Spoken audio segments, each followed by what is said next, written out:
사랑의 샘 평화의 소리 KCR 11시 종합뉴스. 뉴질랜드 주택 임대 비용이 지난해보다 주당 평균 $30가 더 늘어나면서 국민당이 집주인들을 겨냥한 정부의 정책을 비난했습니다. 여름 관광철을 맞은 퀸스타운에서 업체들이 인력 부족으로 고생하고 있는 것으로 알려졌습니다. 이상은 이 시각 주요 뉴스입니다. 뉴질랜드 뉴스입니다. 뉴질랜드 이민부에서는 처음 만난 지 11일 만에 결혼하고 이에 돈을 지급한 60세 남성을 강제 추방하려 했지만 성공하지 못한 것으로 알려졌습니다. 60세 중국인 남성은 자신의 아들이 소개한 같은 교회의 79세 여성과 온라인을 통해 사귀게 됐으며 생활비와 영주권 신청비로 $10,000를 여성에게 지급하고 뉴질랜드에 도착했습니다. 중국인 남성은 이 여성은 20년 전 미망인이 되어 자식들이 살고 있는 뉴질랜드를 찾아와 뉴질랜드 국적을 갖고 있으며 건강상의 이유로 60세 남성과 같이 중국에서 사는 것은 어려운 상황이라고 밝혔으나 이민부는 이 부부의 진정성에 대해 의문을 갖고 60세 남성을 영주권 신청을 승인하지 않고 강제 추방을 결정했습니다. 그러나 이민소송에서는 재판부는 이민부의 추방 결정을 기각했으며 스마트폰 앱 위챗에 녹음된 통화 내역을 통해 파악한 결과 진정성을 파악하고 이미 2년간 같이 지내고 있는 상황을 인정해 12개월의 워크비자를 허용하면서 영주권 신청이 가능한 것으로 알려졌습니다. 뉴질랜드 주택 임대 비용이 지난해보다 주당 평균 $30가 더 늘어나면서 국민당은 집주인들을 겨냥한 정부의 정책에 비난을 하고 있습니다. 그러나 주택개발의 필 트와이포드 장관은 임대 가격은 수요와 공급에 의해 결정되고 집주인의 비용에 의하지 않는다고 밝히며 반격을 가하고 있습니다. 비즈니스 기술혁신과 고용부의 자료에서는 웰링턴을 비롯해 일부 지역들에서는 지난해와 비교해 임대 비용이 주당 $50가 늘어났으며 연간 $2,600의 생활비가 더 들고 있는 것으로 나타났습니다. 사이먼 브리티스 국민당 당수는 국민당이 정권을 잡고 있던 시기에는 연평균 주당 $13 정도에서 올랐다고 밝히며 현 정부는 서민들을 위한 정책을 펼치고 있다고 주장하고 있지만 실제로 저소득층을 더 어렵게 하고 있다고 지적했습니다. 지난해 노동당 정부가 들어선 이후 오클랜드 지역의 임대 평균 가격도 주당 $536에서 $555로 오른 것으로 알려졌습니다. 여름 관광철을 맞은 퀸스타운에서는 인력 부족으로 고심하고 있습니다. 관광업을 하는 퀸스타운 지역의 업체들은 인력 부족을 메꾸기 위해 애를 쓰고 있지만 노동자들이 머물 숙소가 부족한 상황입니다. 이로 인해 여유가 있는 일부 사업체에서는 직원들을 위한 자체 숙소 건물을 새롭게 짓고 있습니다. 관광회사인 Real Journeys는 인기 있는 명소 월터피크에서 50개의 새로운 유닛을 건설할 계획이라고 TVNZ 뉴스에서 인터뷰했습니다. 매년 25만 명의 사람들이 퀸스타운을 방문하고 있는 가운데 큰 회사의 경우에는 직원 숙소용 건물을 새로 짓고 있지만 소규모 업체의 경우에는 직원들이 스스로 자신의 숙소를 해결하는 데 비용이 추가로 발생하고 있습니다. 인력이 부족하지만 비싼 주택 가격 등으로 노동자들의 숙소 해결이 여의치 않아 인력 수급에 영향을 미치고 있는 형편입니다. 현재 퀸스타운 지역에 몇 건의 저렴한 주택 개발이 진행되고는 있지만 주택 건설이 마무리될 때까지는 몇 년이 걸릴 수도 있다고 전했습니다. 뉴질랜드 의사들은 가장 취약한 미숙아들을 돕기 위해 더 많은 헌혈이 필요하다고 말했습니다. 신생아 전문의 맥베리 박사는 아기가 하루에 5에서 7회의 혈액 검사를 받을 수 있다고 말했습니다. 그는 아주 작은 미숙아들에게 혈액 공급은 특히 중요하다며 충분한 적혈구를 만들 수 있도록 해야 한다고 덧붙였습니다. 뉴질랜드에서 30주 전에 태어난 아기의 생존율은 66%로 아주 높은 편입니다. 베리 박사는 더 많은 사람들이 헌혈을 해 수혈이 필요한 미숙아들에게 도움을 주기를 바란다고 말했습니다. 혈액 서비스는 주당 약 3,000건의 기부가 필요하며 특히 키위의 약 10%만이 해당하는 O형-와 같은 혈액형은 더 많은 기부를 필요로 하고 있습니다. 교통부에서는 전동 휠체어의 속도를 제한하는 관련 입법안이 검토되고 있다고 전했습니다. 현재 전동 휠체어의 제한 속도 규정이 없지만 운전자는 가능한 경우 보도를 이용해야 합니다.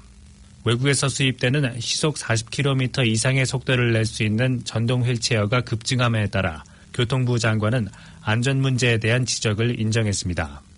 2013년부터 2,302건의 전동 휠체어 관련 부상이 발생해 접수된 ACC는 연간 약 400건의 클레임을 처리하고 있습니다.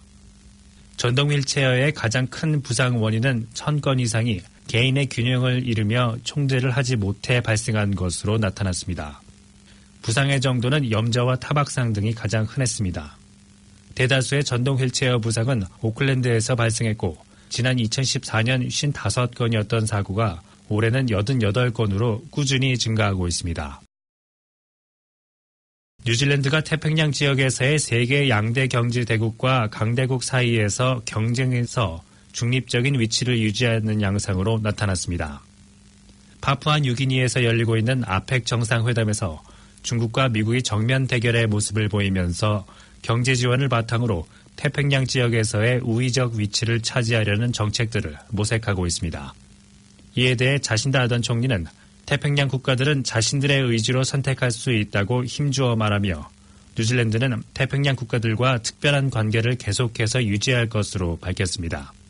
뉴질랜드와 태평양 국가들 간의 관계는 이미 오랜 기간 동안 유지되어 왔으며 이 지역의 긴밀하고도 독특한 관계는 제3의 세력에 의해 결정되거나 영향을 받아서는 안 될 것이라고 거듭 강조했습니다. 태평양 지역에서 미국과 서방 세계들의 연합이 이루어졌으나 최근 중국의 영향력이 강하게 미치고 있다고 말하며 뉴질랜드와 호주는 이 지역 문제에 더 적극적으로 참여할 것으로 밝혔습니다. 일요일 오전 레인보우 엔드의 놀이기구 롤러코스터가 가장 높은 지점 부근에서 멈춰 타고 있던 15명의 승객들이 직원의 도움을 받아 피신했습니다. 레인보우 엔드의 콜크스크류 코스터에서 발생한 이 사건에 대해 검사가 진행됐지만 아무런 결함이 없다고 판명돼 45분 후 다시 작동됐습니다. 이 롤러코스터는 이중 체크 시스템으로 뭔가 잘못되었을 수 있다고 판단이 되면 경사면에서 멈추도록 설계됐습니다. 레인보우 엔드 최고 경영자 카렌 크랩시는 롤러코스터가 중간에 멈추는 것은 매우 드문 일로 필요한 경우에는 경사면, 계단 세트 옆에서 멈추게 되어 있지만 승객이 거꾸로 된 위치에서는 절대로 멈추지 않도록 설계되어 있다고 말했습니다. 한편 이 롤러코스터는 지난 2015년에도 한번 정지된 적이 있었습니다. 일요일 오후 중부 캔터베리에서 토네이도가 지나는 모습이 목격됐습니다. 알레시아 블루 씨는 애시버튼 북쪽 1번 국도를 따라 남편이 운전하는 차를 타고 가다가 목격한 토네이도 영상을 트위터에 올렸습니다. 두 사람은 하늘에서 심한 우박이 내린 후 그들이 지나가는 목장을 지나는 토네이도가 보였는데 파편이 도로에 날아다니기도 했다고 전했습니다. 흙과 파편들은 약 10m 정도 날아올랐고 일부 차들은 운행을 멈추고 그 광경을 지켜봤다고 블루 씨는 말했습니다. 날씨정보 사이트 맷서비스에서는 일요일 중부 캔터베리 지역에 뇌우 경보를 내려졌다고 알려졌으며 폭풍이 북쪽으로 이동할 것이며 토네이도가 발생할 수 있다고 예보했었습니다. 오늘의 환율 정보입니다. 뉴질랜드 달러화 대비 원화의 기준 환율은 771원 23전, 한국에서 보낼 때 778원 94전, 한국에서 받을 때 763원 52전입니다. 끝으로 날씨입니다. 오클랜드 오늘은 오전에 소나기가 오겠으며 오후부터 점점 맑아지겠습니다. 낮 최고 기온은 17도로 예상됩니다. 화요일인 내일은 대체로 흐린 가운데 비가 올 것으로 예상되며 저녁 때부터 조금씩 맑아지기 시작하겠습니다. 아침 최저 기온은 11도, 낮 최고 기온은 16도로 오늘과 비슷하겠습니다. 지금까지 이선지였습니다.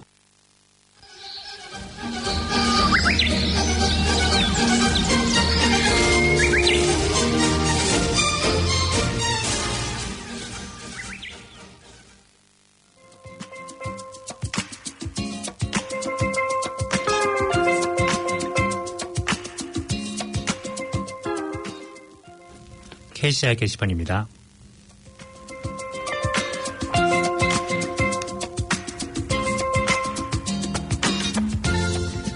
먼저 성당 소식입니다. 음악 피정 안내입니다.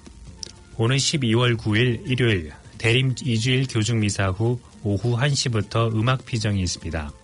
이번 음악 비정은 대림 특강을 대신하는 프로그램입니다. 초등부 여름 학교 안내입니다.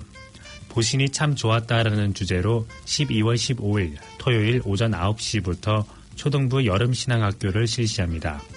장소는 본당과 세인트 마리아 학교이며 참가비는 1인당 $10입니다.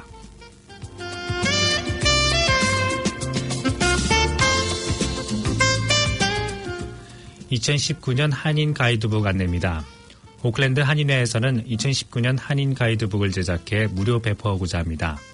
2019년 한인 가이드북에 각종 정보를 주실 광고주께서는 오클랜드 한인회 사무국 전화 443-7000번으로 연락해 주시기 바랍니다. 한인 가이드북의 발행, 배포 예정일은 2019년 2월에서 3월 사이로 예정되어 있습니다.